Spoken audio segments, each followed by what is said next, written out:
Texas ANM ವಿಶ್ವವಿದ್ಯಾನಿಲಯದ ಸುಂದರ ಆವರಣದಲ್ಲಿ ನಡೆದ ಆಲ್ಝೈಮರ್ಸ್ ವಾಕ್ ಮಾನವೀಯತೆಯ, ಪ್ರೀತಿ ಮತ್ತು ಜಾಗೃತಿಯ ಸಂಕೇತವಾಗಿತ್ತು.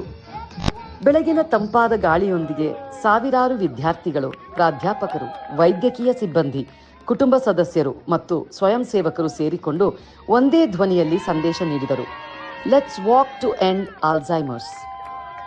ಈ ನಡೆಯ ಮೂಲಕ ಎಲ್ಲರೂ ಒಂದೇ ಧ್ಯೇಯವನ್ನು ಸಾರಿದರು: ಸ್ಮೃತಿಗಳು ಕಳೆದು ಹೋದರೂ ಮನುಷ್ಯತ್ವ ಉಳಿಯಲಿ. ಹೂವಿನ ಬಣ್ಣಗಳಿಂದ ತುಂಬಿದ ಆ ಮೈದಾನ ಅಸಾಧಾರಣವಾಗಿತ್ತು. ನೀಲಿ ಹೂವು ಈಗ ಆಲ್ಝೈಮರ್ಸ್ನೊಂದಿಗೆ ಬದುಕುತ್ತಿರುವವರಿಗಾಗಿ, ಹಳದಿ ಹೂವು ಆರೈಕೆ ಮಾಡುವವರ ಪ್ರೀತಿಯ ಸಂಕೇತ, ಹಸಿರು ಹೂವು ರೋಗದಿಂದ ಕಳೆದುಕೊಂಡವರ ಸ್ಮರಣೆಗೆ, ಜಾಂಬಳಿಯ ಹೂವು ಆಲ್ಝೈಮರ್ಸ್ನಿಂದ ಕಳೆದುಕೊಂಡ ಜೀವಗಳ ನೆನಪಿಗಾಗಿ. ಪ್ರತಿಯೊಬ್ಬರೂ ತಮ್ಮ ಹೂವನ್ನು ಎತ್ತಿ ಹಿಡಿದಾಗ ಆ ದೃಶ್ಯ ಕಣ್ಣೀರನ್ನು ತರಿಸಿತು. ಸ್ಮೃತಿಗಳನ್ನು ಕಳೆದುಕೊಂಡರೂ ಪ್ರೀತಿಯ ಬಂಧ ಕಳೆದು ಹೋಗುವುದಿಲ್ಲ ಎಂಬ ಭಾವ ಎಲ್ಲರ ಮನದಲ್ಲೂ ಮೂಡಿತು. ಟೆಕ್ಸಸ್ ಎಎನ್ಎಂ ವಿಶ್ವವಿದ್ಯಾನಿಲಯದ ವಿದ್ಯಾರ್ಥಿಗಳು ವಿಶೇಷವಾಗಿ ಈ ಕಾರ್ಯಕ್ರಮದ ಆಯೋಜನೆಯಲ್ಲಿ ಸಕ್ರಿಯವಾಗಿ ಭಾಗವಹಿಸಿದ್ದರು.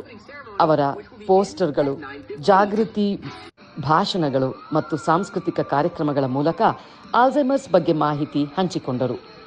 ಆಲ್ಝೈಮರ್ಸ್ ಕೇವಲ ಸ್ಮೃತಿಯ ರೋಗವಲ್ಲ, ಅದು ಕುಟುಂಬದ ಎಲ್ಲ ಸದಸ್ಯರ ಜೀವನವನ್ನು ಬದಲಾಯಿಸುವ ಸವಾಲು. ಇಂತಹ ವಾಕ್ಗಳು ಸಮಾಜದ ಒಗ್ಗಟ್ಟನ್ನು ತೋರಿಸುತ್ತವೆ ಮತ್ತು ಈ ಕಾಯಿಲೆಯ ಬಗ್ಗೆ ನಿರ್ಲಕ್ಷ್ಯವಿಲ್ಲದೆ ಅರಿವು ಮೂಡಿಸುತ್ತವೆ. ಈ ವಾಕ್ನ ಅಂತಿಮ ಕ್ಷಣದಲ್ಲಿ ಎಲ್ಲರೂ ಕೈ ಹಿಡಿದು ಮೌನದ ಕ್ಷಣ ಆಚರಿಸಿದಾಗ ಆ ಮೌನವೇ ಸಾವಿರ ಮಾತುಗಳಂತೆ ಮನದಾಳದಲ್ಲಿ ಪ್ರತಿಧ್ವನಿಸಿತು.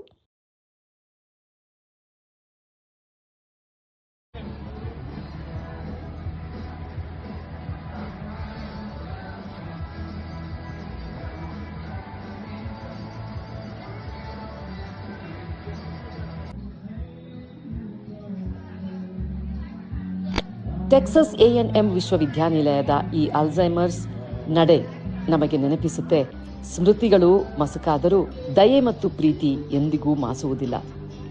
ಉತ್ತರ ಅಮೆರಿಕಾದ ಟೆಕ್ಸಸ್ ಎಎನ್ಎಂ ವಿಶ್ವವಿದ್ಯಾನಿಲಯದಲ್ಲಿ ವ್ಯಾಸಂಗ ಮಾಡುತ್ತಿರುವ ನಮ್ಮ ಮಗಳು ಲಾಸ್ಯಾ, ಆಲ್ಝೈಮರ್ಸ್ ರೋಗಕ್ಕೆ ನಮ್ಮಿಂದ ದೂರವಾದ ತನ್ನ ತಾತ, ನನ್ನ ತಂದೆ ಪ್ರೊಫೆಸರ್ ಕೃಷ್ಣೇಗೌಡ ಅವರ ಸ್ಮರಣಾರ್ಥ ಈ ಜಾಗೃತಿ ಕಾರ್ಯಕ್ರಮದಲ್ಲಿ ಸಕ್ರಿಯರಾಗಿ ಭಾಗವಹಿಸಿದ್ದರು.